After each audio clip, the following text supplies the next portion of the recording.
de inversiones de impacto en el mundo y la que busca resolver problemática social y medioambiental y buscando que esto se haga a nivel de gran escala. Somos el resultado de la fuerza de muchas personas y organizaciones que estamos convencidos de que la actividad económica tiene un impacto sustancial en el mundo, tanto en lo social como en lo medioambiental. El entendimiento de este impacto es clave para la toma de decisiones y alinear intereses. El capítulo chileno se formó con una serie de organizaciones, muchas de las que están presentes aquí, y con una serie de personas que han estado mucho tiempo en esto. A mí también me toca personalmente haber estado en inversión de impacto, tal vez a partir de lo que hizo Mohamed Yunus en los años 90, que fundó lo que en ese minuto era el microcrédito, y esa industria hoy día ya es una industria dentro del tema de impacto muy consolidada y muy desarrollada. En ese minuto esto se llamaba social business y fue como el origen en cierta medida de lo que se ha ido consolidando hoy día bajo el concepto de inversión de impacto. Las cifras mundiales que están en el libro que yo les recomiendo leer, de Impact de Ronnie, a él le gusta que le digan así, de Ronnie Cohen, son impresionantes. Hay 215 trillones de dólares hoy día de inversión general en el mundo, y de esos, todo lo que está bajo ESG y impacto hoy día se está acercando a cerca de 40 trillones, y que son cifras gigantescas, pero por ejemplo la filantropía no llega más allá de 1 trillón, y siendo muy, muy importante también, es una fuerza que sin lugar a duda presente, pero la posibilidad que tenemos de movilizar capital con impacto es enorme. Las nuevas generaciones están en eso. Nosotros desde el ESG somos una corporación y nuestra intención es invitar a todos quienes quieran trabajar para que aporten al desarrollo de la inversión en Chile. Esto se va a hacer en la medida que genuina y comprometidamente, ¿no es cierto?, logremos que se vea la oportunidad, funcionen los modelos, se desarrollen los negocios, se obtengan las rentabilidades. Y en rentabilidades pueden ser desde lo que los americanos en general llaman concessionary, que es más bien un punto, como lo va a explicar Lili después, ¿no es cierto?, un punto más cercano, con menos rentabilidad, pero que es necesaria para desarrollar inicialmente ciertos proyectos, a áreas donde, digamos, la rentabilidad es muchísimo más alta, y esto está todo conectado con el mundo que viene, un mundo inclusivo que requiere que las personas que todavía no participan a nivel mundial en los beneficios del capitalismo lo puedan hacer, y los puntos medulares se están produciendo hoy día en lo que es, ¿no es cierto?, que una persona pueda tener educación adecuada, alimentación adecuada, salud adecuada, vivienda, derecho al emprendimiento. Ese es el gran desafío, y esto está muy en la línea de los millennials. A mí me tocó cofundar de Impact con Justin y con Familias de Alto Patrimonio el 2016, también ese es como otro de los sombreros que me toca representar. Y la gente de esa generación puede ser un poco mayor, me toca trabajar entre 35 y 40 en esto. A los mayores les cuesta todavía este cambio de paradigma, así que me encanta poder trabajarlo con los más jóvenes. Eso, uno de los focos nuestro en el ESG es desarrollar con instituciones académicas nuestro trabajo, y es por este motivo que estamos hoy acá. Creemos firmemente en el poder transformador del conocimiento. Agradecemos el interés y acogimiento que hemos recibido en este centro para el desarrollo de las iniciativas sociales, series de S Business School. Quiero especialmente también saludar a Alejandro Proche, quien está con nosotros, que vino especialmente desde Argentina. Alejandro es el embajador para Latinoamérica del ESG Internacional, así que también un agradecimiento especial que nos acompaña acá, y para que lo conozcan, y cualquiera que tenga duda, él es el que nos representa también la conexión con el resto del mundo. También quiero a Raimundo agradecerle, a Rafael, por haber hecho esto posible. Muchísimas gracias.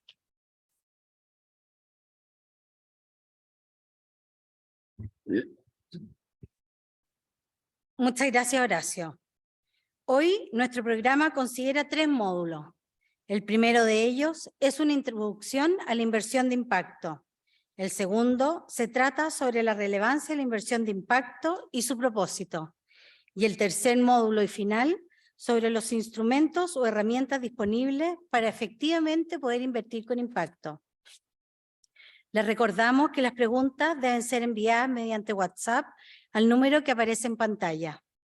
Ahora iniciaremos el primer módulo del seminario, que es la inversión de impacto, con la exposición de Liliana Mans. Lili se ha desempeñado por más de 16 años en el mundo financiero, bancario y de inversiones, con especial interés y foco en el crecimiento de las inversiones sostenibles.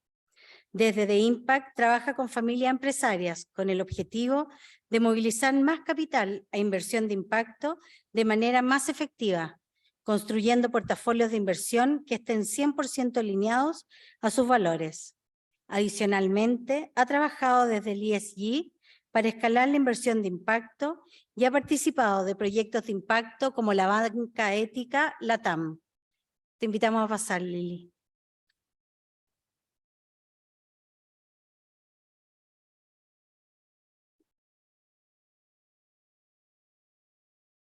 Buenísimo. ¿Me escuchan? ¿Se escucha bien? Ya. Bueno, hoy día lo primero es la inversión de impacto. ¿Ya? Y la verdad es que me gustaría partir hoy día, antes de entender los conceptos, me gustaría partir haciendo una pregunta y reflexionando acerca de esa pregunta. ¿Qué, en el fondo, por qué hoy día estamos hablando de inversión de impacto? Ay, pensé que no se escucha. Perdón. Ahí sí. ¿Sí? Ahí sí. Ya. Entonces, ¿por qué hoy día estamos hablando de inversión de impacto? ¿Ya? Y esta pregunta, la verdad, es que nos trae, queremos entender por qué hoy día estamos hablando de impacto y qué ha pasado en los últimos años, por qué hoy día estamos acá hablando y en el fondo, y qué ha surgido. Y el término inversión de impacto no es tan nuevo, ya para los que acá y veo varias caras conocidas, por lo tanto es un concepto quizás que no es tan nuevo, pero hace justamente 15 años se acuñó el término de inversión de impacto en el Rockefeller, en el Bellagio Center, por distintas organizaciones en el fondo que estaban inspiradas en transformar el mundo de las inversiones. ¿Ya? Y desde ese minuto también se vio cómo surgieron distintas fuerzas, surgieron distintos movimientos que hicieron que el mundo más tradicional convergiera con el mundo más filantrópico. Y hoy día me gustaría destacar 4 fuerzas que para nosotros, que a mí, para mi parecer, son claves, que han hecho de por qué hoy día estamos hablando de inversión de impacto y que han logrado realmente movilizar los 400 billones que hoy día existen en inversión de impacto. Y esto nos va a ayudar también a entender el concepto de inversión de impacto. Entonces, primero, en el fondo, una gran fuerza, un gran movimiento es que toda inversión hoy día se verá afectada por cambios sociales, por fuerzas sociales y ambientales. Y la verdad es que esto nos parece lógico hoy día, ¿cierto? Sobre todo saliendo de una pandemia, que en el fondo se vio afectado todo el mundo financiero, todo el mundo entero, por lo tanto, esto nos parece obvio. Pero desde el siglo XX, desde el siglo XXI, esto no era tan evidente. Empezaron a surgir megatendencias, ¿cierto? Como la revolución tecnológica, la crisis hídrica, la migración, que en el fondo empezaron a surgir, empezamos a darnos más cuenta y empezamos a incorporar riesgos materiales de estas megatendencias. Y estos riesgos materiales en el fondo fueron cambiando la forma de cómo estamos haciendo hoy día los negocios. Y también estas megatendencias también lo que trae efectivamente son oportunidades, y ahí es donde la inversión de impacto también ha entrado. La segunda fuerza, yo diría que es, también quizás hoy día nos parece obvia, que es en el fondo toda inversión se tendrá o tiene consecuencias sociales y ambientales. Y esto también hoy día lo tenemos más claro, pero no es lo que surgió en los últimos años. Y aquí nosotros en The Impact siempre decimos, hoy día estamos hablando de impacto, pero seamos un poquito más específicos. Toda inversión tiene impacto, positivo o negativo. Y lo que estamos buscando hoy día es, en el fondo, ojalá minimizar el impacto negativo y maximizar el impacto positivo. ¿Ya? La tercera fuerza es en el fondo un poco lo que dijo Horacio, que yo creo que hoy día en el fondo todas las problemáticas sociales y todas las problemáticas ambientales también en el fondo se han dado cuenta de que el Estado y la filantropía eran quienes eran los responsables de esto. Sin embargo, la verdad es que para realmente llegar a disminuir los gaps de los ODS, que son 2,5 trillones, hoy día es imposible y necesitamos incorporar el mercado de capitales. Y eso, en el fondo, es lo que hemos visto durante el transcurso de los años de por qué hoy día realmente esto ya es un poco más de mainstream. Y ahí están los ODS, los conocen por supuesto, pero necesitamos en el fondo para disminuir esos gaps un montón de recursos que tiene que venir del mercado de capitales. Y la cuarta fuerza, yo diría que es esencial, que yo creo que Nelson va a hablar un poco de eso, que es el cambio de conciencia, que es un poco un cambio cultural que hemos visto. El cambio cultural en el sentido de que hoy día tenemos una mirada mucho más ampliada del propósito de las inversiones. ¿Ya? Y ya que tenemos 15 años de data, podemos tener realmente un benchmark, podemos tener índices de ESG donde hemos visto los performance, y hoy día sabemos en el fondo que el propósito y el retorno no son mutuamente excluyentes. Por lo tanto, hoy día se hace con más fuerza este movimiento de capital hacia este tipo de inversiones. Y obviamente esto también, no vamos a entrar en detalle, pero el crecimiento de la cantidad de capital que se ha movilizado debido a este cambio cultural ha sido enorme. ¿Ya? Y esta lámina, la verdad es que para mí me encanta porque realmente resume estas fuerzas convergentes de las que yo les comentaba hoy día. El mundo es un sistema complejo hoy día y tenemos que ser cada vez más conscientes de ello. Las variables están interconectadas y por lo día, hoy día es imposible hacer inversiones sin considerar variables sociales y ambientales. ¿Ya? Y lo que sucede es que hoy día es lo que creo, porque hoy día estamos acá y hace ya un tiempo estamos varios hablando de estos temas, es porque estamos viviendo, yo creo, el quiebre de esa mirada bifurcada que estábamos teniendo. Ese quiebre, ¿cierto? Que por un lado venían los negocios, retorno capital, y por el otro lado el tema más social. Y hoy día yo creo que lo que estamos viendo esa interconexión. Y esta lámina a mí me gusta porque realmente ilustra lo anterior. Y por otra parte entonces, ya tenemos un poco la idea de por qué, por lo tanto es evidente lo que es la inversión de impacto. Y acá vamos aclarando conceptos. Primero, la inversión de impacto no es una forma de invertir. Yo no es que haga una inversión de impacto y es un tipo de activo. Lo que está buscando la inversión de impacto es, en el fondo, como mejorar el estándar de inversión al incorporar nuevas variables. Y no es un tipo de activo, les voy a explicar más adelante los distintos tipos de activos que podemos hacer. Por otra parte, comprende esta interacción de los activos con lo social y lo ambiental, que es lo que ya hablamos. Y por otra parte, el tercer concepto, que en el fondo es el concepto que se acuñó hace 15 años, es que la inversión de impacto busca de forma intencional generar un impacto positivo, o sea, el impacto en lo social, en lo ambiental, buscando también un retorno y midiendo, ¿ya? Entonces, y hoy día la verdad es que hay tres motivaciones que yo quería sí también aclarar, tres motivaciones por las que hoy día los inversionistas están haciendo inversión de impacto que está ligado a las fuerzas que vimos. Pero primero antes, me gustaría leer esta frase porque creo que ejemplifica muy bien las motivaciones. Primero, el mundo necesita a los optimistas y a los pesimistas. El optimista efectivamente creó el avión, pero el pesimista el paracaídas. Y yo creo que eso es lo que estamos viviendo, ¿cierto? Con estas motivaciones que estamos viendo en las inversiones de impacto. Primero, hay tres motivaciones, ya que podemos quizás discutir más, pero más o menos lo que hemos identificado nosotros desde Intact, tres motivaciones. Voy a partir por la pesimista quizás, como para tratar de ejemplificar esa frase. La pesimista es una motivación más bien financiera, de donde el inversionista dice, si yo incorporo más variables, en el fondo voy a mitigar riesgo y por lo tanto voy a tener un retorno en el largo plazo mejor. Esa motivación es más una motivación de administración de riesgo, ¿cierto? Que si está perfecta, en el fondo la tenemos que tener, pero y ahí en el fondo también estamos viendo cómo las instituciones financieras hoy día están administrando mejor los riesgos de cambio climático, están estimando cómo se están afectando las carteras de inversiones por temas de cambio climático. La segunda motivación yo diría que es la más optimista, que es como realmente ha surgido más la inversión de impacto también, es decir, bueno, el mundo de los negocios hoy día es una solución para tener efectos, en el fondo, para resolver temas sociales y ambientales. Entonces hay una generación de valor, hay una motivación más bien empresarial, de buscar oportunidades, lo que les decía también, estas mega tendencias que están abriendo una serie de oportunidades, y eso lo estamos viendo hoy día con cambio climático. Hoy día se han demostrado todas las oportunidades que hay en el tema de cambio climático, y el capital que está yéndose hacia solucionar el cambio climático es enorme, ¿ya? Entonces, hay oportunidades, también hay algo de creación de valor en ese sentido.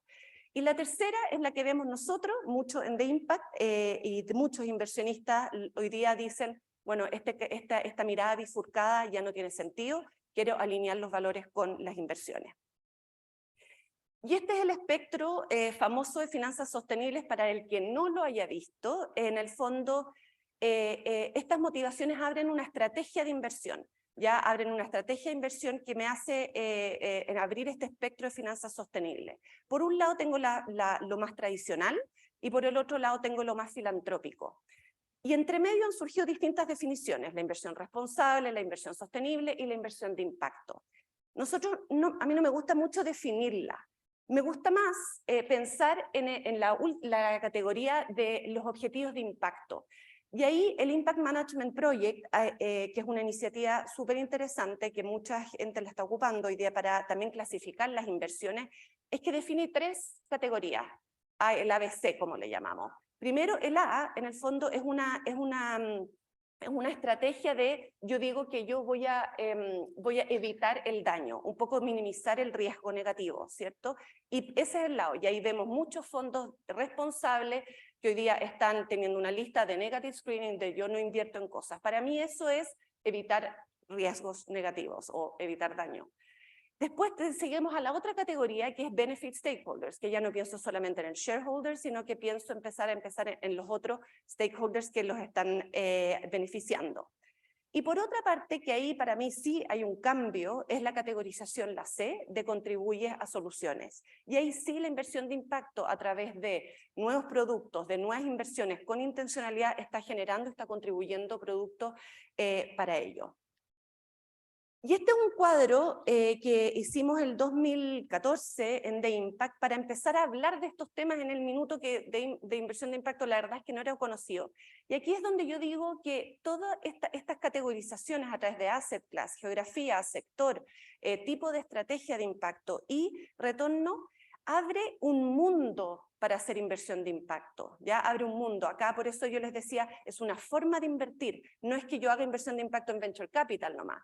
Y aquí entonces en la categorización de asset class es súper importante. Puedo hacer inversión de impacto un poco más en el public equity, en venture capital, en private equity, también en mis inversiones más líquidas.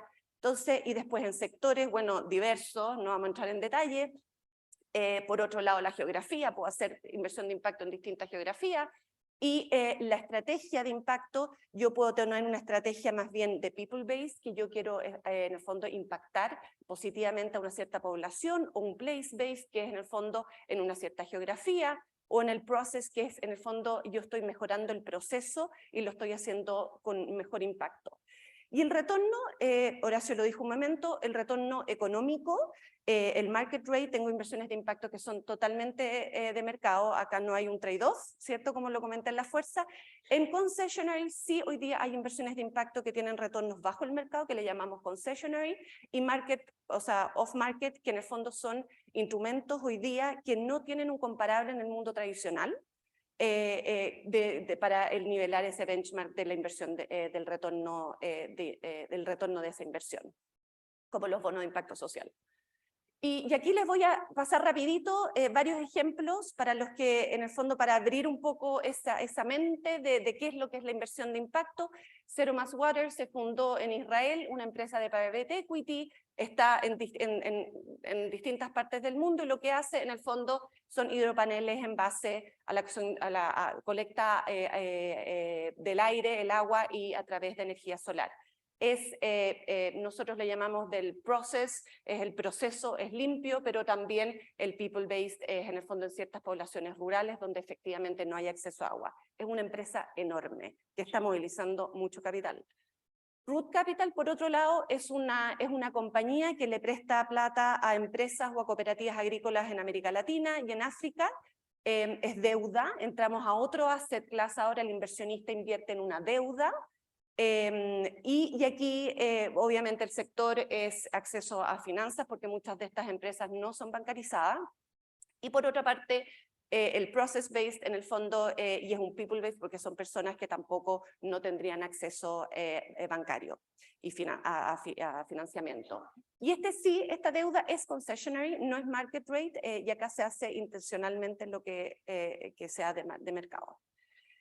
Generation, ya nos vamos al otro extremo. Generation, no sé si lo han escuchado, Generation es un fondo enorme de public equity donde se está movilizando mucho capital, es un fondo muy bien administrado, muy grande, donde aquí la estrategia más bien es ESG, lo que ya les hablaba, en el fondo es un poco más de sostenibilidad, de los stakeholders, de buen manejo de las empresas y que las empresas están mitigando los riesgos para tener mejores retornos en el largo plazo y ser más sostenibles, lo cual está perfecto, pero entramos a otro rubro de inversiones, ¿ya? Y después me gusta siempre traerla porque hoy día yo creo que el real assets es algo que tenemos, por lo menos acá en Chile, creo que hay una deuda, que también se mire la inversión de impacto en real assets. Real assets me refiero al sector inmobiliario, al tema forestal, al tema agrícola. Hay muchas oportunidades aquí y esta empresa en particular lo que hace es compra tierras, administra para temas de conservación y hoy día es un market rate, o sea, tiene retornos de mercado. Obviamente está en Estados Unidos porque ahí es donde se compran las tierras y las administra, pero en el fondo está en el área de conservación, pero es un real asset, estoy entrando desde otra parte del portfolio. Y bueno, y en el fondo aquí, esto es una breve, en el fondo entendimos por qué estamos hablando de inversión de impacto, qué es la inversión de impacto y hoy día muchas veces la gente dice, bueno, ¿cómo empezar? Y aquí traje tres realmente acciones básicas para empezar a movilizar. Primero, aquí lo importante es, para un inversionista, para alguien que está empezando a hacer inversión de impacto, creo que es fundamental hoy día entender qué motivaciones y qué es lo que me mueve y cuáles son mis intereses personales para poder realmente alcanzar una meta de inversión de impacto. ¿Ya? Eso para nosotros sí es clave. Muchas veces esto, y voy a ahondar un poquito en el tema. Luego, una vez que ya tengo más o menos mis motivaciones, mis intereses y sé qué quiero abordar, primero tengo que entender a dónde estoy yo presente, cuál es mi portfolio de inversión y ahí entender cuál es el impacto general que estoy teniendo con mi portfolio actual, ¿ya? Y luego es cómo alcanzar eso, cómo alcanzar esa meta que necesito. Y ahí es donde viene la estrategia de impacto, el investment policy statement, hacer un buen due diligence, ahí viene como la parte más práctica. Pero la parte inicial es clave para empezar. Y aquí, entonces, la parte primera voy a detallar y con eso voy terminando. La parte primera es, en el fondo, cómo empezar, en el fondo, qué objetivos de impacto hoy día sí me interesan. Y siempre hay que empezar por el porqué. ¿Ya? El porqué hoy día, qué es lo que me motiva, qué es lo que me interesa. Y muchos inversionistas hoy día dicen, la verdad es que me interesan todos los ODS. Perfecto, está muy bien. Y muchas veces la gente empieza a invertir en inversión de impacto de esta forma. Pero cuando uno ya va invirtiendo con más tiempo y vemos los grandes desafíos, cada vez este proceso va siendo iterativo. Voy partiendo amplio, pero cada vez me voy preguntando de nuevo del por qué. El por qué hoy día estoy haciendo inversión de impacto y por lo tanto me voy a ir acercando más a unos ciertos objetivos de impacto que yo tenga para poder realmente disminuir esa brecha, por ejemplo, en el tema migratorio o en el tema de cambio climático. Esto me lo voy a saltar cortito. ¿Y dónde estás hoy? En el fondo, que era el otro paso clave hoy día para, en el fondo, evaluar mi portfolio actual, que es clave para saber dónde estoy parado y hacia dónde quiero llegar. Existen distintas estrategias. Una es utilizar los ODS para mapear el portfolio actual, dónde estoy, y el otro instrumento es el Impact Management Project, de nuevo, que es este mapeo de estas tres categorías. Muchos inversionistas están mapeando, están utilizando esa iniciativa para saber dónde estoy parado, si estoy mucho en Avoid Harm, bueno, hacia dónde quiero llegar, en el fondo cómo transito ese portfolio actual hacia un portfolio donde alcance las metas de impacto. Y por último, también en el fondo, en este tema de mapear, hoy día todos estos años han surgido infinitas organizaciones que están, en el fondo, tienen métricas, tienen frameworks, tienen scoring. La verdad es que es complejo y hoy día aquí hay muchos presentes donde hay un desafío en el tema de medición y no hay una estandarización, y obviamente es una de las falencias y es uno de los temas pendientes en el mundo de inversión de impacto. Y por último, entonces, ¿cómo alcanzar? Y acá un mensaje clave es decir, ok, ¿con qué capital voy a hacer inversión de impacto? Y aquí hemos visto dos formas, ¿ya? Una primera es decir, voy a hacer un carve-out.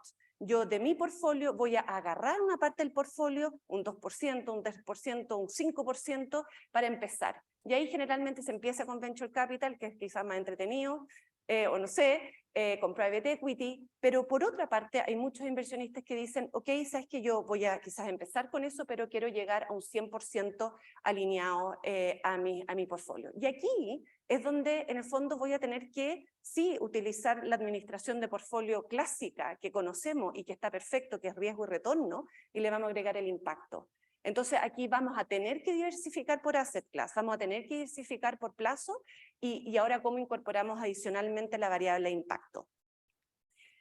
Y aquí distintos portfolios, que en el fondo acá era un portfolio, por ejemplo, que tenía un foco, un objetivo de impacto de regeneración del sistema alimenticio, y acá uno se da cuenta que sí es posible tener un objetivo de impacto, pero por distintos asset class. Entonces tenemos a través de deuda, tenemos root, como lo que les conté antes, root capital, o a través de venture capital puedo hacer invertir en Beyond Meat, y así voy armando un portfolio en base a un objetivo de impacto que quiero alcanzar.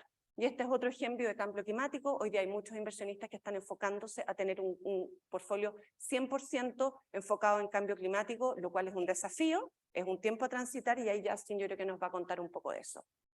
Entonces, para recapitular, yo creo que hoy día este es un camino, tenemos que avanzar, tenemos que empezar, pero sí se necesitan condiciones necesarias. ¿Ya? Y por algo estamos hoy día todos acá, para aprender. Necesitamos un ecosistema robusto, creciente, con muchos actores, para que todos vayan avanzando, y también necesitamos ampliar esa mirada, como un poco yo lo que les decía de nuevo.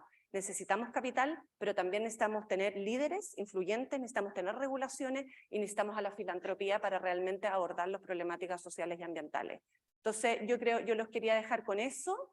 Espero que hayamos afinado los conceptos, y yo creo que con los próximos que vienen van a seguir aclarando. Así que muchas gracias.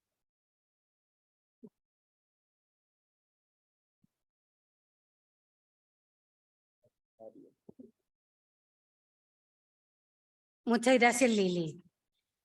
Estuvo espectacular tu presentación, muy clarificadora, y ahora nos deja muy buen pie para nuestro segundo módulo, en el cual tenemos a dos invitados que pueden hablar en primera persona de impacto y propósito, que son conceptos claves que vamos a tratar durante esta mañana. El moderador de este bloque será el periodista Javier Peralta, socio de Nexo Comunicaciones y director de ESG NAP Chile, quien desde el periodismo y las comunicaciones ha contribuido a promover la inversión de impacto en nuestro país. Gracias, Javier.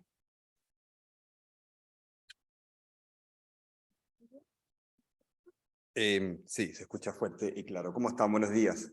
Se escucha como en estéreo, además. Después de la exposición de la línea nos dejaron dos grandes temas que queremos abordar en estos bloques. Por un lado, el tema del impacto y del propósito, la parte del cambio cultural y la filosofía, y por otro lado, cuáles son las herramientas y vehículos de inversión, y especialmente ya aterrizados acá en Chile. Así que vamos a abordar esos dos temas después de esta tremenda introducción. Y vamos a partir con un invitado que se está conectando desde Estados Unidos, desde Nueva York, que es Justin Rockefeller, que cofundador y presidente de The Impact, que algo ya nos mencionó Lili cerca de esa organización. Justin es inversionista de impacto y además es profesional de la tecnología financiera, y ha tenido la oportunidad de presidir varios directorios de la familia Rockefeller. Es uno de los cofundadores y presidente de Impact. Y además, The Impact, como ustedes saben, es la organización o una comunidad que quiere alinear los activos familiares de familias prominentes con sus valores. Y en esa misión o en esa ayuda efectivamente lo que quiere es mejorar la probabilidad y el ritmo de solución de problemas sociales y ambientales. Vamos a tener que cambiarnos al inglés, pero me dijo Lily que Justin hablaba lento y claro, así que vamos a entenderlo. Justin, I hope you're listening us or you're connected. I am. Hello, and sincere apologies for one of my great regrets in life, which was not learning Spanish in school. That was a mistake that I'll never live down. So Justin, just a brief introduction. He's, as I was telling you, an American impact investor and then a financial technology professional. You've chaired various Rockefeller family boards. You were born in 1979, great-grandson of John D. Rockefeller, graduated from Princeton. He lives in New York. You live in New York with your wife and your 2 daughters. You co-founded The Impact, and you're helping families in, as a purpose to improve the probability and the pace of solving social and environmental problems. So Justin, thank you again for joining us this morning in Chile. And to start with, we would like to know and talk about inspiration and motivation. Why don't you tell us, or we would like to understand what led you to begin about thinking about impact and for investing with a sort of an impact lens. What motivated you? Well, good morning, Javier, and good morning, everyone. I'm happy to be here with you. So I appreciate your focus on this issue, because I do think it's going to be an important one, not just in the years ahead, but the decades ahead, and indeed the millennia ahead. We can get to that later. But first, just to answer the question, as to motivation, there are a few answers I would give. One is that, as you've already heard, and as the saying goes, I was born with a silver spoon in my mouth. I was born very lucky, in other words, that on a daily basis, I didn't have to think about where my next meal would come from. And growing up in my family, you learn about how the family leveraged both capitalism and philanthropy to try to give back. JDR was a very successful entrepreneur. Several of my other ancestors were also successful business people. And so we felt it was very important always to try to give back. So as a mindset, I saw the example of my parents working in public service. And we talked about not, again, issues of immediate urgency, such as how are we going to get food on the table, but we were able to talk about long-term concerns. And that is a real position of privilege in this world, to think about not just tomorrow, but the future as well. And so that what that allowed me to do is to think about circles of moral concern. And bear with me for a second here, because I'm going to get a little bit philosophical, but it used to be the case, think tens of thousands of years ago, that we needed to essentially think about ourselves. There was a saber-toothed tiger trying to get us, diseases. We had to protect ourselves. And we realized, so that was our main circle of moral concern. And then we realized, well, teamwork is going to be better than individual action. So let's team up and we can look out for each other. And that's still the case, by the way. But then we started to extend circles of moral concern to people who lived in other geographies. We came up with this idea of a nation state. And so we extended the circle of moral concern and would even be willing to die in a war for people we've never met before. And now, it's a global world. And we try to believe and think that people who live in distant geographies in India and Africa still have as much moral worth as we do. And so now I think it's important collectively for us to extend that circle of moral concern one more time to future generations. And that's really my motivation. My long-winded answer to your question is why do I care? I really care about future generations. And I think that they're going to live better lives than we do if we reflect on ways that we can improve society today, ways that we can live more sustainably, and to think about not the millions, not the billions, but literally the trillions of people who will live in the future across many generations. So I've probably gone on too long with that specific answer, but that's some of what motivates me. No, but we'll keep asking regarding that, especially when in 2020, the Rockefeller Brothers Fund, you took an important decision, and you published Investing in Our Mission, and you set yourselves a 5-year period to build an aligned portfolio, didn't you? Including disinvesting in fossil fuels. Why don't you tell us about that decision-making process? How do you, your family, and all the participants in the fund decide to take such a decision, and how do you put such a or such a term or a period of 5 years as your goal to achieve that?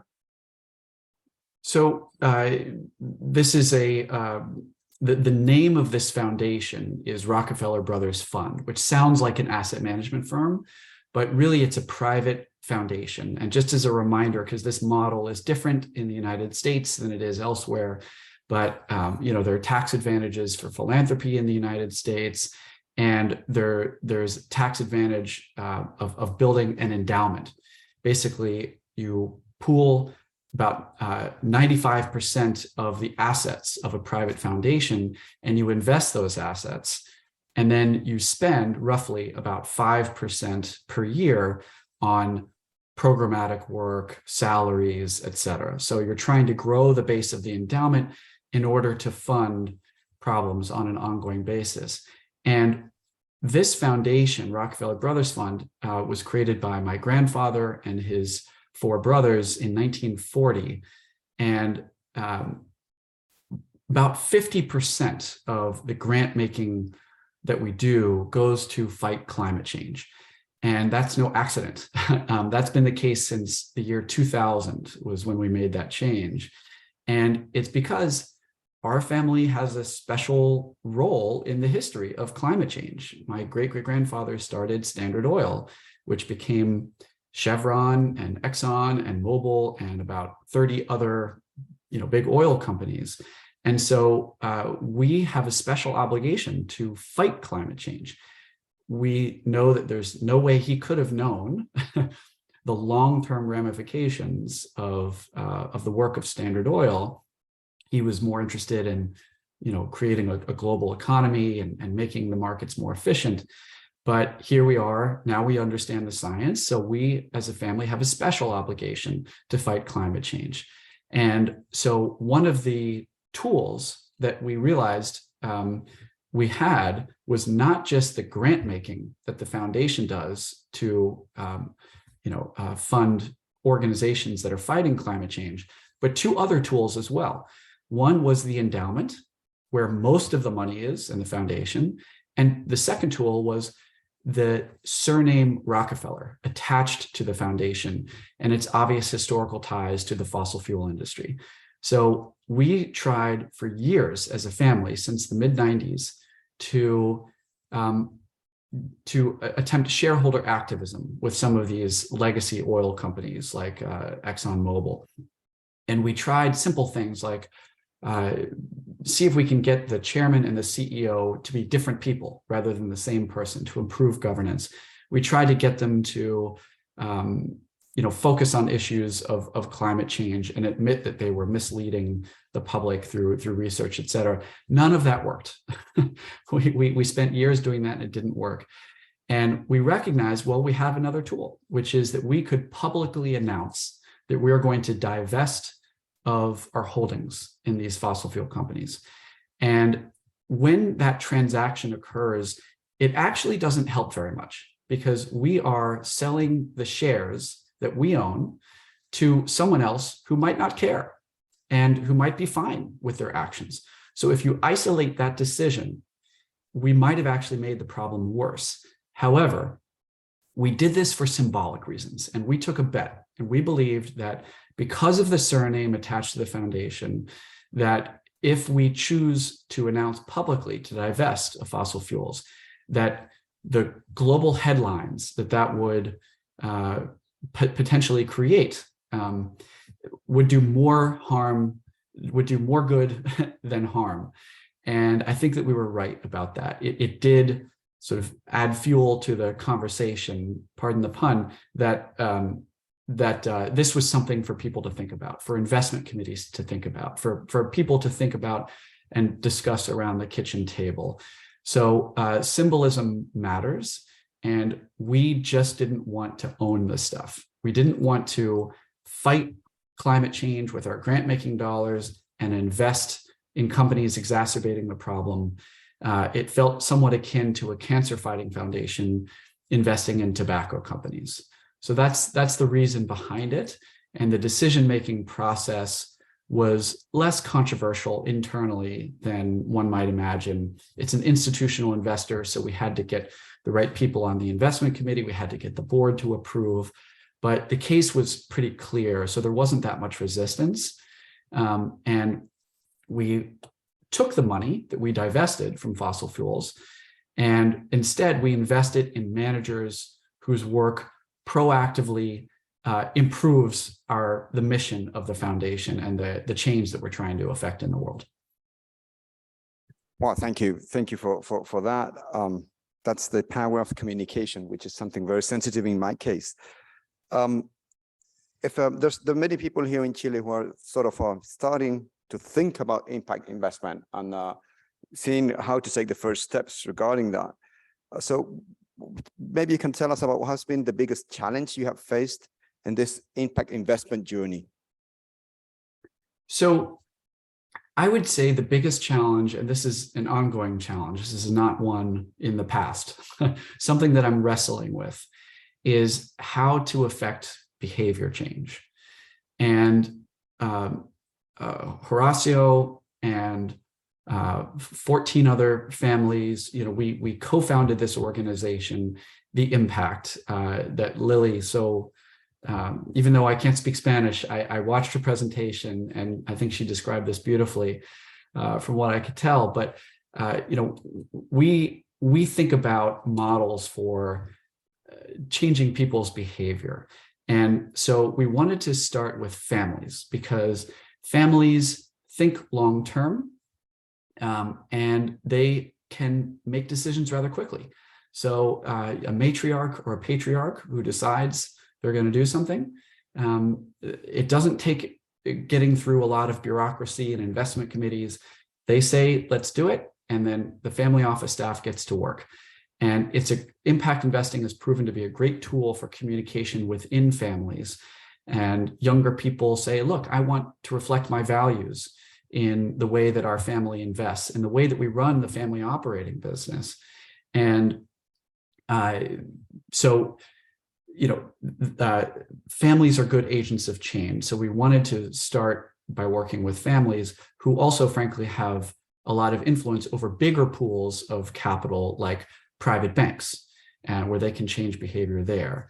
On an individual basis, I would just offer a few thoughts. One is that there are moral consequences to the way that we invest, to the way that we spend, to the way that we donate, and the way that we earn money. And the more likely, if you decide that one of those four things is true, if my consumer choices have moral consequences, if my investments have moral consequences, if the way that I donate money or earn money has moral consequences, the more likely it is that you will change your behavior across those four. So as Lily, Javier, excuse me, and Horacio and others and I think about, how our investments and the way that we run family operating businesses have moral consequences, the more likely we are to change our behavior in other ways. And in my case, my career is at a tech company where there are about $4 trillion on this platform tracking wealth managers. And I'm working on tools that help them see what their money's actually doing in the world. because as you reflect on, the money that you're making and how you make it, and now you start to invest that money, whether you agree or not, those investments are having impacts in the world. And usually every company has both positive and negative impacts. So to track what those are, to track what you own, to track how you spend money, how you donate money, all of these things will help you reflect on your own values. And then it becomes actually a pretty addictive exercise to try to align your values with, with that money. It all comes down to capital allocation, right? How you donate money, how you invest money, these are just capital allocation decisions. And if you can align your values with those decisions, it becomes addictive and really fun to trade notes with other people who are trying to do the same thing. Thanks, Justin. This is very important words for people who are actually thinking about this. We're running short of time, but just one last question. In this sort of country in Chile, in which we are thinking about this and how to increase the degree of awareness of impact investment, I would like to ask you, what conditions would a country need or an economy need to foster impact investment? And to what extent is it sort of conditions given by the market, or would it be more of a culture change among the investors? Or to what percentage would you put on one or on the other? So it's a difficult question because I don't know Chile as well as I would like to. I loved it. I plan to come back. And I know that, I followed your politics to a certain degree. I know there's been upheaval around income inequality and, big government changes, et cetera. And it's all complicated. But think of mounting public debt as a topic, right? And the United States is terrible about this, and lots of countries have debt. And interest rates are going up with inflation, right? So mounting public debt becomes a real problem for future generations. And then you reflect back on some of, the issues within Chile and elsewhere. So think of sort of seemingly intractable problems like climate change and poverty and access to basics like water, food, healthcare, education, opportunity. All of these things have mounting problems like public debt, compounding problems. So the sooner you address them and the sooner that you leverage the capital markets and not just rely on government and not just rely on civil society and the philanthropic sectors, because all of those can be well-intentioned, but relatively inefficient compared to the capital markets. And how do you affect change in the capital markets? You show that it can be done. You lead by example. Think of the leaders that you follow in the world. They've proven something that other people didn't think was possible. And so you just start to do it, right? There are going to be, several people in this audience who create major important businesses in Chile and elsewhere. And if you lead by example, you have a good, your corporation acts as a good corporate citizen. On the personal side, you align your values and your capital allocation decisions. Other people will watch, they will follow your example, and then change happens. It can be relatively slow to start, but it builds, right? And use that phenomenon of compounding problems and flip it on its head. And as you show the power of this model and do it yourself and other people follow, that too has compounding effects and it can spread quickly. Thank you. That's quite a call for all of us. Justin, I'm sure you would like to stay connected. I understand you have a tight agenda this morning, so thank you very much for being with us today. It's been a real pleasure. To Spanish. Go ahead. Oh, it's been a pleasure to be with you. Next time, I hope in person. Yeah, we'll welcome you here. So hope you come back soon. Thank you.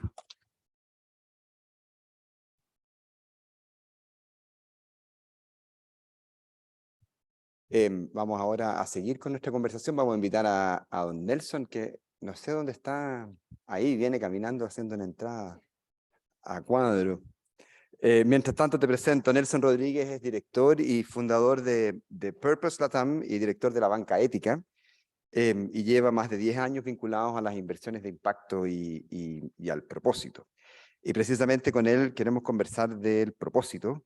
Así que Nelson, siéntate, yo también voy a sentarme allá y me cambio de micrófono, me llevo los papeles. Pueden hacer preguntas, vamos a tener un espacio de preguntas y respuestas al final. Había un número de WhatsApp para mandarlas, o si no, perfecto, la pantalla, y si no, lo anotan en el papelito y lo hacen llegar nomás a la antigua. ¿Me siento acá, Nelson? Acá, más cerca, sí. Si no, está muy lejos.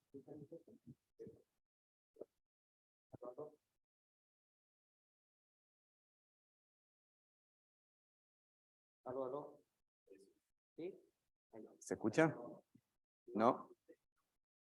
Vamos a ver, solucionar el problema del audio mientras tanto. A ver, habla ahora. Aló, ahí Ahí sí, sí, gracias. fuerte y claro.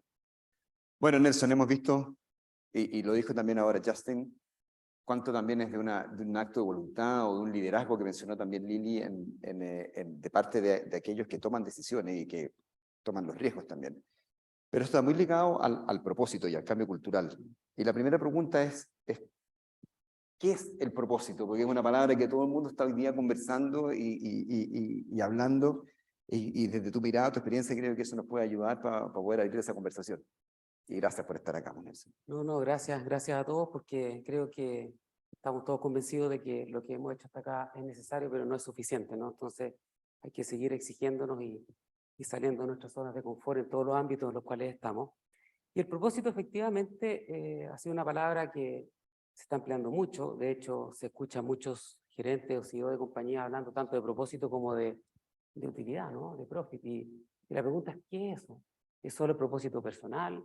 Yo creo que va mucho más allá, ¿ya? Por supuesto, un propósito es un grupo de personas que se alinea detrás de un objetivo común, se embebe en la compañía, y antes a eso le llamábamos misión, visión, valores, ¿cierto? Y de alguna manera eso ha ido evolucionando con el desarrollo, la globalización y principalmente el desarrollo del capitalismo. Hace unos años, o decenas de años, ¿cierto? Las compañías se veían muy presentes con los fundadores, con gente que estaba involucrada en el propósito. De hecho, lo vivía, ¿no? Se paseaba por los pasillos de la compañía, hasta que en algún minuto comienza todo esto, de la cual nosotros fuimos parte, a profesionalizar, ¿no? Entreguémosle el timón de la compañía ejecutivo. Hay siempre formas de poder medir cómo ellos están haciendo el resultado, y vas alejando de alguna manera a los fundadores, trasladándolo a ciertos family office donde comienzan a haber flujos de dinero y usted dedíquese a otras cosas. Y eso también a veces alejó la responsabilidad de alguna manera, y las compañías enfrentadas al crecimiento se enfrentaron también a accionistas ausentes, porque a todos estos inversionistas que tú los invitaste a hacer crecer tu compañía, ¿qué les ofreciste en promedio? ¿No? Rentabilidad, nada más. Entonces el inversionista dice, bueno, me ofreciste rentabilidad, yo te mido por rentabilidad. Y hay un dato que a mí, cuando lo investigué hace muy poco, me rompió la cabeza.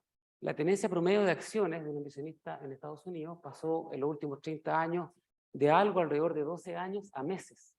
O sea, un inversionista de free float, hoy día, de la parte que tú tienes en la bolsa, tiene la acción por meses. Cambia muy rápidamente.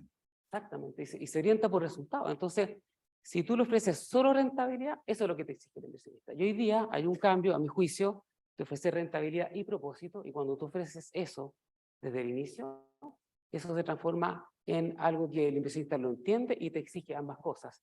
¿Y de qué se trata esto, no? Se trata un poco de no solo definirlo, que está bien, en todo lo que convenga a la parte comunicacional, interna de la compañía, sino que vivirlo, experimentarlo, y finalmente, y acá es la propuesta que nosotros hacemos desde la Fundación Purpose, es ir trasladando esto al ADN jurídico de la compañía.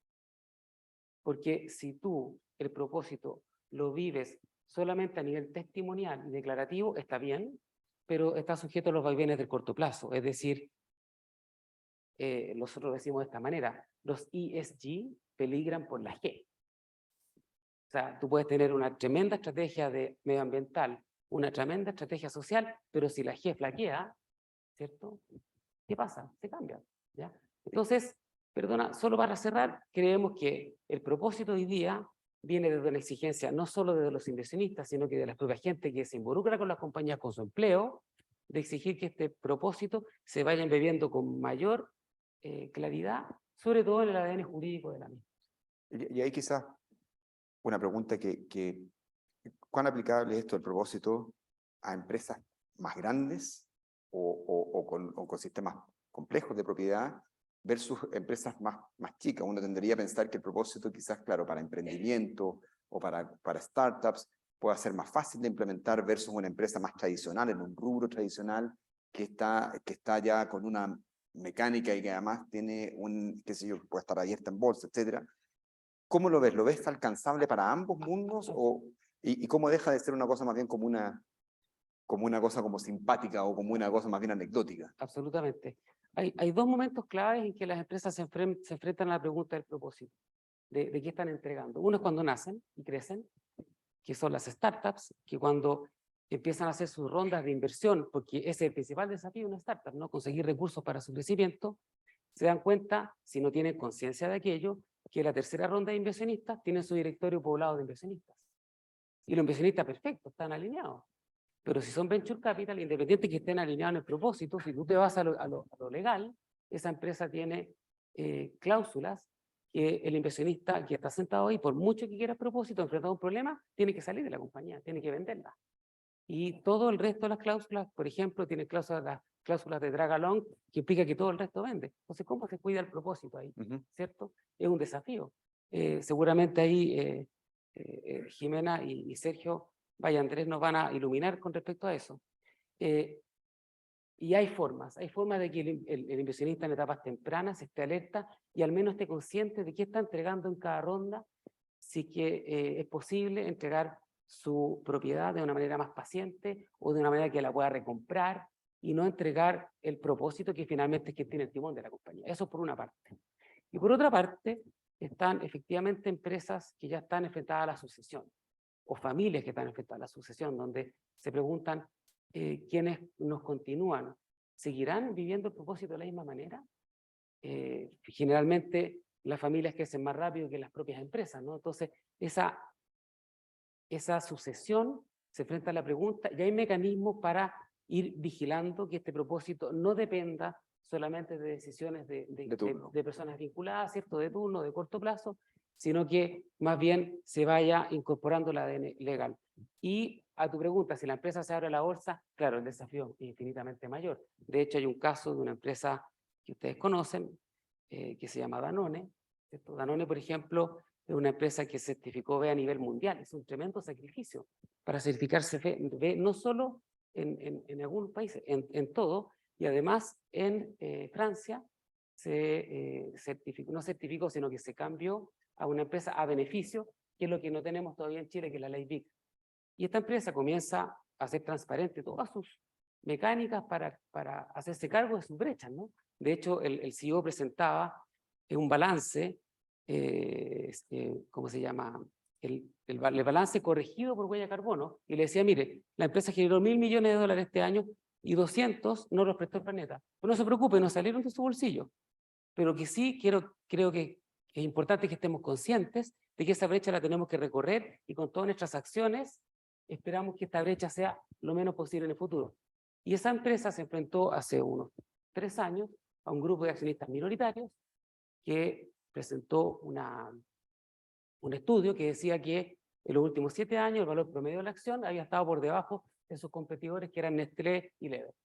Y le piden la respuesta al gerente general, que llevaba 17 años en la empresa. Y el gerente general dice, bueno, estas son cosas de corto plazo, de largo plazo. Somos una empresa que de alguna manera también está haciendo cierto activismo, ¿no? Para cambiar las cosas. Y gracias por la respuesta. Resultado, se fue el CEO de la compañía. No te digo que por esta acción en la comunicación fue un poco más elegante, pero hay efectivamente formas que hoy día no sea, por eso, para una empresa abierta en bolsa es infinitamente más complejo que para empresas que están en manos de controladores de familia o que están naciendo en esto. Y ahí quizás, ¿por qué estamos hablando de propósito ahora? O en una conversación de impacto, ¿cómo vinculas impacto con propósito? ¿Y cuán alineado tiene que estar eso para que funcione? A nuestro juicio, tiene que estar muy alineados porque un poco lo que hablábamos, decía Lili o hablaba Justin, la intencionalidad del impacto que tiene la familia, ¿cierto? En este caso Rockefeller y otras, ¿no? Esa intencionalidad para mantenerse en el tiempo tiene que generar cierto grado de objetividad, porque lo contrario está sujeta también a los vaivenes de la propia familia, ¿no? Y a nuestro juicio, entonces, cuando tú tienes la intencionalidad del impacto en una empresa, en una familia, en una startup, etcétera, hay un recorrido que tienes que hacer. Por supuesto, esto no es para todo, no es casarse inmediatamente con esto, pero estar consciente de cuáles son los pasos que tú tienes que dar para que tu tesis de impacto no flaquee ante los vaivenes de corto plazo. Todas las empresas enfrentan esos vaivenes y tienen que tomar decisiones. Hay un caso de otra empresa, por ejemplo, Etsy, no sé si lo conocen, una empresa fantástica que partió tratando de ser como el marketplace de productos orgánicos, y también se abrió a la bolsa. Está en una empresa certificada B. Por supuesto, da sus decisiones y ciertas cosas de corto plazo, tuvo unos vaivenes en el precio, tuvo una exigencia muy fuerte de los inversionistas, se empezaron a vender las acciones y a transar más barato en la parte del free float, y finalmente Etsy dejó de certificarse como empresa B. Y hoy día sigue siendo una empresa gigante, una empresa que está valorada en billions, pero de alguna manera derivó su propósito original en otra cosa, acomodándose un poco a estas condiciones. Son ejemplos, no te digo que lo pongo como ejemplo para que se comprenda, pero el propósito vinculado al impacto, a nuestro juicio, en el largo plazo, es algo que tanto el inversionista como el cliente de la compañía y como el propio empleado, de alguna manera, creo que lo necesita ver con más claridad, embebido en su ADN jurídico. Hasta desde el principio, desde las definiciones de la propia compañía. Absolutamente, absolutamente. No sé si nos queda tiempo. Pero quiero, Nelson, que te ya. quedes acá. Ya. Y quiero invitar a Andrés y a la Jimena a que se incorporen al panel, porque precisamente creo que la conversación se va a enriquecer si la tenemos entre todos, porque la mirada tuya, Nelson, está muy ligada quizás a cómo cuidar y velar por esa unión y entre el propósito y el impacto. Y aquí tenemos a Jimena, que está administrando Quest, ¿cierto, Jimena? También es directora del GSG, y Quest diría yo que es el único fondo de inversión público. El único público. Público, sí. Hay más fondos de inversión de impacto, pero el único público. Y ya tienen 3 años de existencia, más de 90 operaciones, si no me equivoco. Así es. Y Andrés hoy día está en Kayak, un fondo, un Venture Capital Fund, también con alta experiencia de 12 años en la Fundación Chile, también en temas de emprendimiento y sostenibilidad. Y le pedí también a Nelson que se quedara acá porque creo que hay una combinación entre inversiones quizás de carácter familiar como inversiones que vienen de otros instrumentos, como puede ser. Y ahí, Jimena, quiero partir por la pregunta que tú dijiste. Oye, si falta tiempo me haces esta pregunta, pero voy a partir por esa primera pregunta. No está maqueteado esto, ¿no? Por favor. ¿Qué es el perfil del inversionista? O sea, ¿qué inversionista? Porque así como tenemos una familia, vimos el ejemplo de los Rockefeller, vimos los ejemplos que vio Lili, los ejemplos que nos acaba de dar Nelson. Cuando llega un inversionista tercero y dice, oye, quiero invertir con impacto, ¿qué busca? ¿Cuál es el perfil de ese inversionista? ¿Y qué le puedes ofrecer desde el mercado a esa inquietud? Bueno, lo que yo he visto hoy día en el fondo, bueno, está súper claro y lo han dicho harto y nosotros lo hemos visto en vivo, es que los family office han sido los grandes impulsores de la inversión de impacto. O sea, para mí ahí está el gran motor de la inversión de impacto. Luego, al ser este un fondo público, yo también tengo algunos inversionistas personales, o sea, personas naturales que vienen y invierten. Y por otro lado, yo diría que está el institucional, ¿cierto? Que son las compañías de seguro, las FP, los grandes inversionistas que, a mi gusto, son los que le darían la gran escala que necesitamos. Pero dentro de estos family office, tú tienes distintos perfiles. Y aquí me he encontrado con, no sé, pues está el experto en inversión de impacto, el que se leyó el libro de Ronald Cohen, ¿ya? Ese grupo, en definitiva, viene a pedirte, ¿cierto?, más rendición de cómo son tus mediciones de impacto, cómo van los resultados de tu fondo, ¿cierto?, cuáles son las tesis de inversión en términos de las temáticas que elegiste. Están muy enfocados en eso. Y por otro lado tengo un inversionista que está curioso, ¿cierto?, que no entiende mucho, pero lo ha escuchado, ¿cierto?, está empezando por una patita en Estados Unidos, en Europa, entonces ha ido escuchando estas temáticas y sabe que tiene que estar al día, ¿cierto? Muchos de ellos como que tienen hijos o nietos que le están diciendo, oye, ya pues, atina, tenemos que estar en esto. Entonces, ese personaje te diría que podría ser un poquito más, de repente, un inversor tradicional que me pregunta más por la rentabilidad, cuál es mi modelo de provisiones, cómo estamos en términos de la morosidad del fondo, como que se va como a otros aspectos del fondo. Pero lo entretenido es que ha sido una combinación, ¿cierto?, donde hay una cosa que es transversal de todos estos inversionistas. Y es que hoy día, y yo te lo digo que, por lo menos desde Quest en general lo vemos en todos los clientes, ya no hay nadie que esté dispuesto a ganar plata a cualquier costo. O sea, eso ya no existe. ¿Ya? Esa típica visión, esa figura, esa idealización de ese empresario que quiere destruir el mundo a costa de la rentabilidad, o el inversionista que quiere ganar y sacarle el raspado a la olla hasta el final, no. Yo al menos eso no lo veo.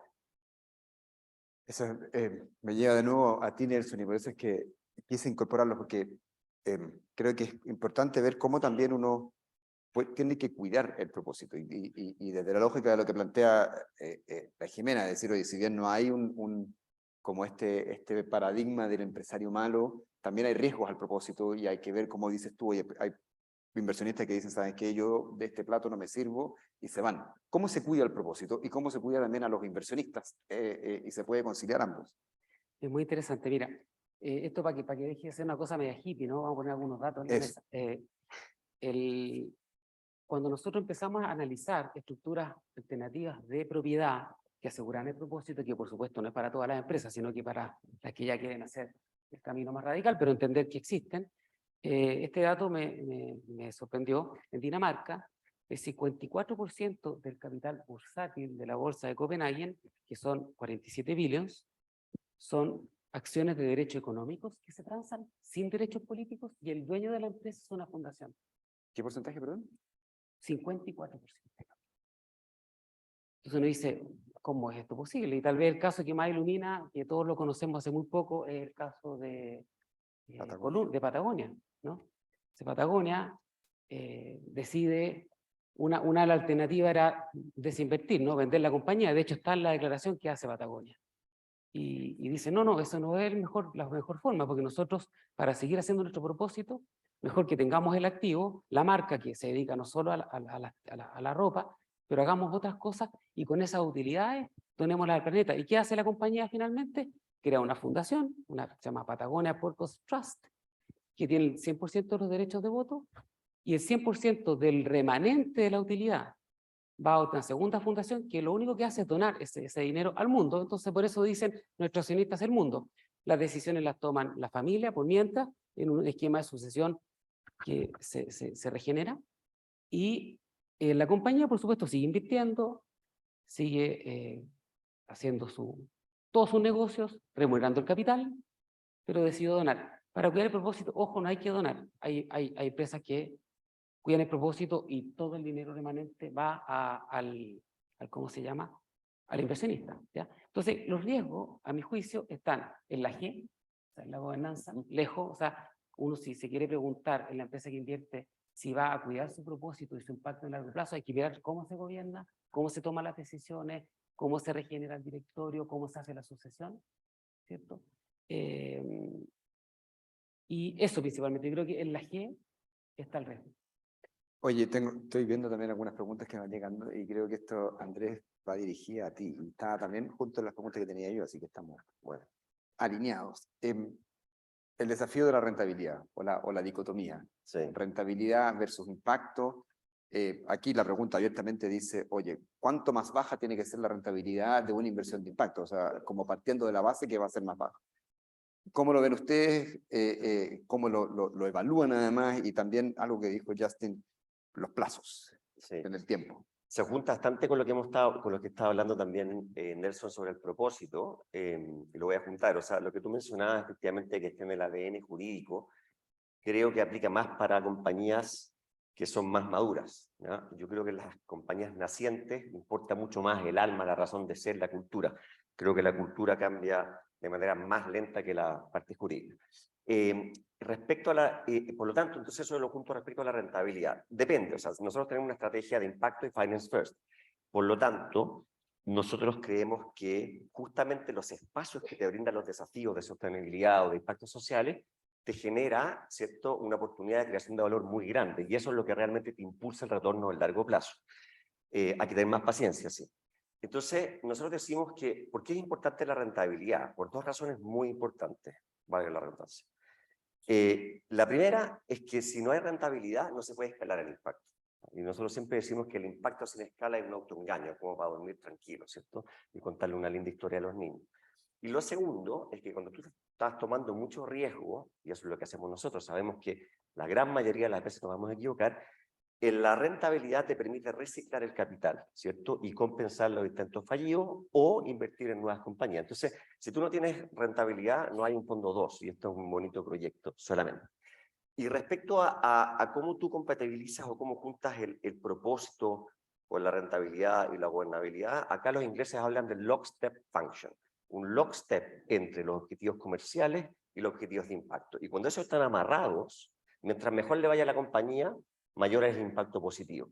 Por ejemplo, si tú estás invirtiendo en una compañía que hace proteínas alternativas de insectos, ¿cierto?, que es un caso que a mí me gusta siempre hablar, es muy claro, hay otros que son menos claros, pero es muy claro, es una proteína de insecto que captura carbono, es carbono negativo porque evita el cultivo de soya y además cuida, ¿cierto?, la biomasa marina. En vez de hacer harina de pescado, hacemos harina de insectos y eso se lo damos a los salmones y a otros, eventualmente a los humanos también. Mientras más venda esa compañía, mientras más produzca, mayor es el impacto positivo. Entonces eso está medido no solo en el ADN de la razón de ser de esa compañía. Entonces nosotros estamos invirtiendo en aquellas empresas que proponen soluciones innovadoras, riesgosas por cierto, pero que mientras mejor le vaya, más impacto va a tener, o dicho de otra forma, el impacto más que ser un peaje de la rentabilidad, es un vector que le impulsa. Hay turbulencias, hay una transición que no es lineal, en algunos casos es súper claro, en otras no tanta, y muchas veces requieres de un poquito más tiempo, ¿cierto?, de sostener tu inversión en esa compañía. Así que esa es un poco en el caso de Kayak. Tú perfectamente podrías plantear inversiones que tienen un retorno un poquito menor al de mercado, a clases de activos similares, pero que tú lo compensas con un impacto positivo, ¿no? O sea, el venture capital y la tecnología no es la respuesta a todo, ¿no? Eso quizás nos lleva ahí a la Jimena, que claro, hay ejemplos que son muy evidentes, como que tú acabas de dar, pero hay ejemplos que son menos puros Sí. o menos claros. Y ahí quizás como la pregunta del millón, ¿qué es invertir con impacto? O sea, en la práctica, cuando yo digo quiero comprar cuotas, ¿qué es lo que es invertir con impacto? O sea, a ver, la promesa finalmente que uno hace, que está en la tesis de inversión del fondo, ¿cierto?, es que en definitiva, y así se los digo en resumen, es que van a invertir en empresas, ¿cierto?, en un fondo que promueve empresas a través del financiamiento que pasan por el trinomio del riesgo-retorno-impacto. Es decir, no pesan más uno que otro, ¿ya? Y pensando un poco también, enganchando lo que está diciendo Andrés, o sea, yo soy un fondo de deuda, yo presto plata. ¿Qué peor impacto, cierto?, que financiar o sobreendeudar una empresa que no tiene la capacidad para sostener una cuota con su flujo? Entonces, ahí entra también el tema de la rentabilidad. En definitiva, si esa empresa no es rentable y no es capaz de generar un flujo para poder sostener esta deuda, ese es el peor impacto y lo peor que tú puedes ofrecer. ¿Pero qué es invertir con impacto? Entonces, pasando este trinomio, ¿cierto?, este due diligence con toda esta mirada, en definitiva, nosotros tenemos desarrollado 3 grandes áreas. Uno que es educación de calidad, desarrollo e inclusión social y medio ambiente. Y ahí en conjunto con Doble Impacto, que somos nuestros socios en este fondo, vamos haciendo todo este due diligence para poder llegar a promover de manera eficiente, ¿cierto?, estas empresas que van a generar este impacto finalmente en la sociedad. Aquí justo llegó una pregunta, la última que llegó, que va al callo, que es ¿cómo se certifica la inversión de impacto? Y cómo precisamente en esta polémica respecto del ecolavado o del greenwashing, ¿qué es lo que sí, qué es lo que no? Vimos en la presentación de la Lili que había un listado de instituciones o de instancias certificadoras. ¿Quién define y cómo se define qué sí y qué no? Esa sí es la pregunta del millón. Tengo varias. Hoy día es muy difícil, o sea, prácticamente tener una certificadora, existe, claro, el sistema B, los que nombró la Lili, que te van poniendo algunos sellos. Pero es difícil, porque hoy día tienes un espectro muy amplio, ¿ya? O sea, claro, medir la disminución de la emisión de carbono puede ser algo relativamente sencillo y cuantificable, digamos. Pero hay otros que no, ¿cierto? Entonces nosotros, ¿qué es lo que hacemos? Nosotros tenemos, como le digo, en conjunto ahí con Doble Impacto, que tenemos un equipo súper bien complementado, es que tú haces una evaluación ex ante de esas operaciones. Entonces tú evalúas especialmente al gestor, ¿ya? La cabeza del proyecto finalmente va a determinar si esta cuestión va a terminar siendo impacto, o va a ser sostenible o no, o va a terminar en el tacho, ¿ya? Porque esto se permea desde arriba hacia abajo. Lo hemos visto históricamente. Con eso en mente tú evalúas, ¿cierto?, ex ante si tiene las capacidades, si está solucionando un problema real que dice que vas a resolver, y luego tú evalúas post si es que fue capaz de cumplir con lo que dijo que iba a hacer. Entonces, yo siempre digo, más que medir impacto, yo lo que hago es reporto resultados, ¿ya? Entonces yo a mis aportantes les digo, bueno, yo invertí en, ¿cierto?, la mejor infraestructura de un colegio. Yo sé por literatura, yo sé por las capacidades que le evaluamos, ¿cierto?, por todas sus prácticas laborales, que iba a tener la capacidad de cumplirlo. Y luego reporto si lo cumplió, ¿ya? Y así en economía circular, que tenemos un proyecto, ¿cierto?, que hace todo un tema de reutilización, o sea, de revalorización de escombros de la construcción, y ahí es evidente, claro, es mucho más fácil. Tú sabes que entra este input y sale este output, y en definitiva tú dijiste, bueno, esto eliminamos estos residuos del mundo, por así decirlo.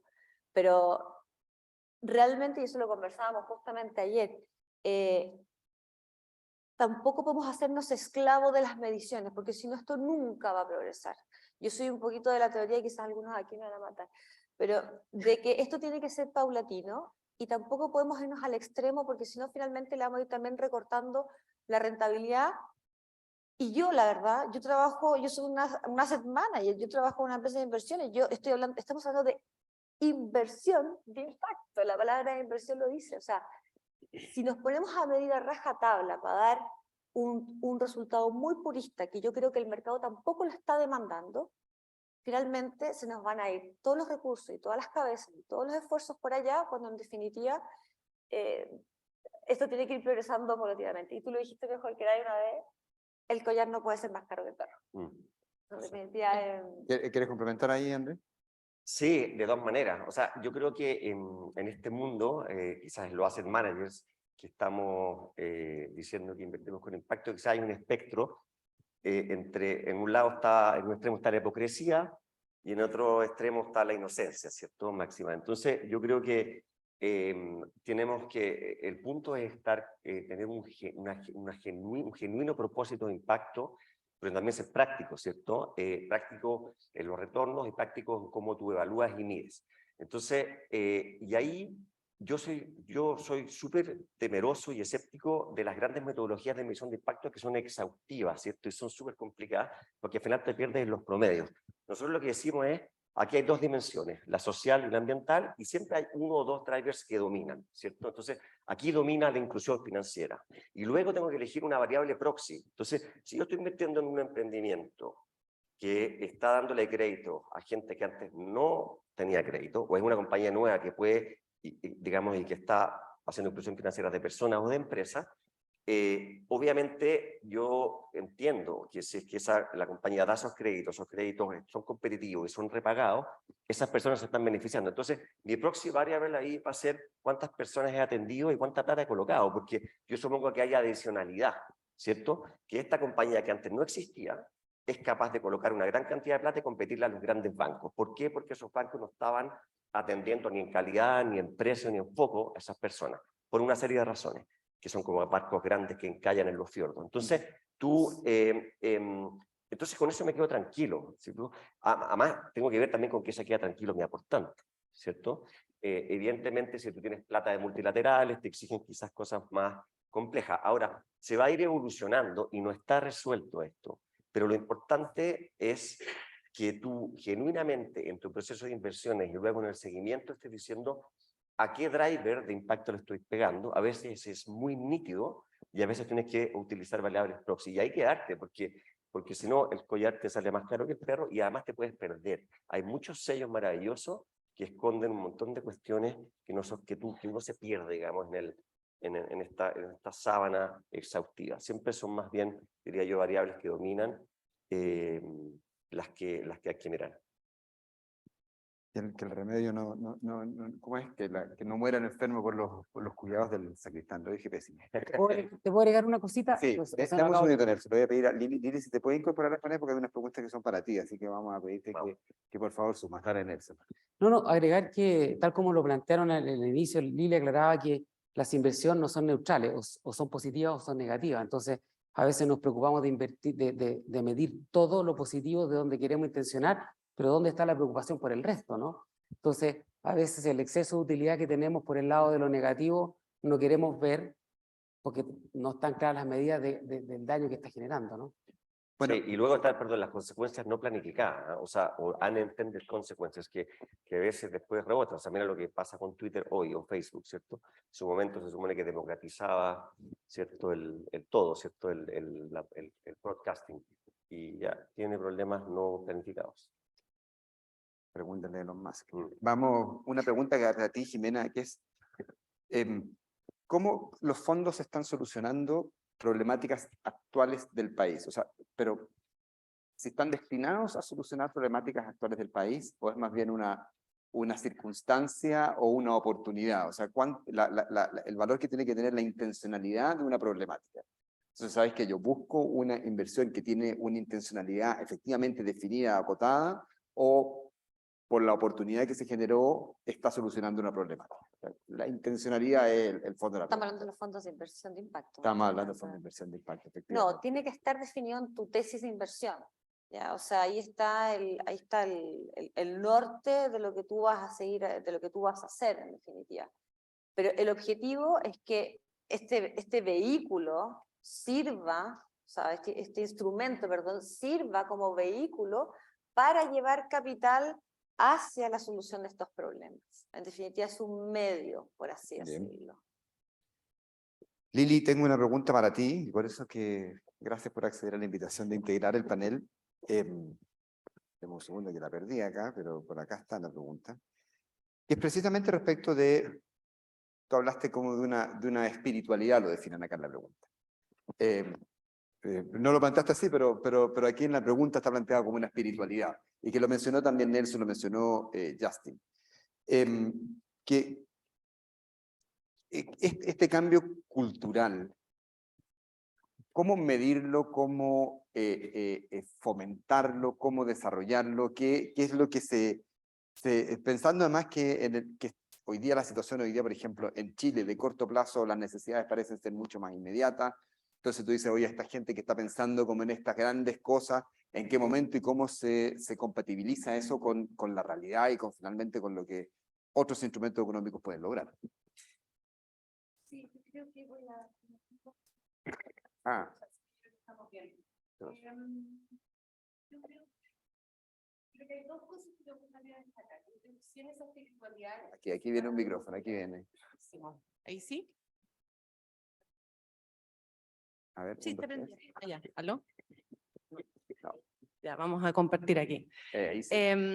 Yo creo dos cosas. Uno, en esa espiritualidad, definitivamente ese cambio cultural creo que todavía no está. Yo creo que lo estamos viviendo.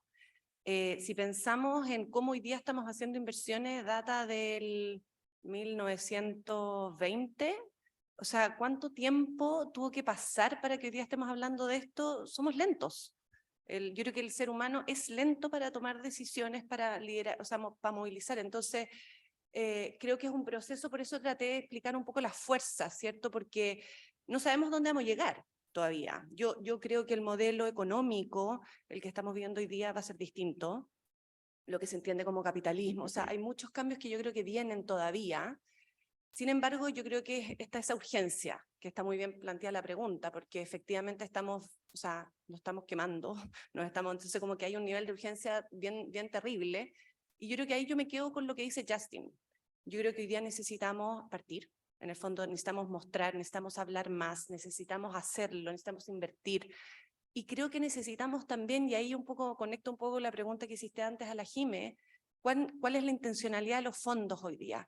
¿Cómo estamos creando fondos buscando oportunidades financieras, que está perfecto, pero cuán también estamos pensando en la intencionalidad de resolver una problemática país? Yo creo que hoy día el problema es tan magnífico que en el fondo se necesitan a todos, en el fondo se necesitan a los asset managers, se necesitan a la filantropía. Entonces, yo creo que cada uno tiene que ir aportando tomando esas acciones, pero creo que acá nuevamente el por qué lo estamos haciendo para mí es clave. Así que me quedo con eso, pero gracias por la pregunta. Tengo otra pregunta que va dirigida a Nelson. Quedó muy claro que el tema del propósito, definirlo casi a nivel legal, desde los estatutos hacia abajo, desde la conformación de la sociedad. Pero ¿qué es el propósito? ¿Cómo definirías el propósito? La palabra, el concepto, para tenerlo todo claro. ¿Qué es el propósito? Sí, claro. No, es una respuesta compleja, pero el propósito es el por qué, ¿no? ¿Por qué hace lo que hace? O sea, y cómo ese set de valores permea hacia abajo es cuán engarzado está en tu quehacer, porque si está solo en las empresas que yo trabajé, por ejemplo, ¿cierto? El propósito era declarativo, a veces embebido en algunas personas que eran los que se paseaban por los pasillos, los fundadores, pero luego como que se perdía, y hoy día, a mi juicio, y voy a poner un ejemplo de la banca ética, ¿no? Que la gente que se recluta en la banca ética para trabajar, pregunta acerca del propósito, y el propósito le decimos, mira, el por qué hacemos esto, por supuesto también está el cómo lo hacemos, etcétera, pero además está en cómo se toman las decisiones, es decir, hay una cierta independencia en la toma de decisiones de los vaivenes de corto plazo, y se busca que ese propósito esté, cuando hablo del ADN jurídico, hablo que la empresa tenga la capacidad de preguntarse cómo va enraizando en sus decisiones en el largo plazo. Entonces, no sé si hay una definición así como de libro, ¿no? Van a buscar propósito en la RAE, ¿no? Y te diría que el propósito es el por qué lo haces. Oye, tengo varias preguntas más que están cayendo, pero también llegan varios mensajes diciendo que tenemos que cerrar porque estamos pasados la hora. Así que nada más que agradecerles al panel, agradecerle al CEDIS que nos recibió acá, agradecer al GSG, del cual somos todos parte, pero y espero que hayan tenido una buena oportunidad de conocer más sobre las inversiones de impacto y que tengan una muy buena semana. Muchas gracias. Gracias.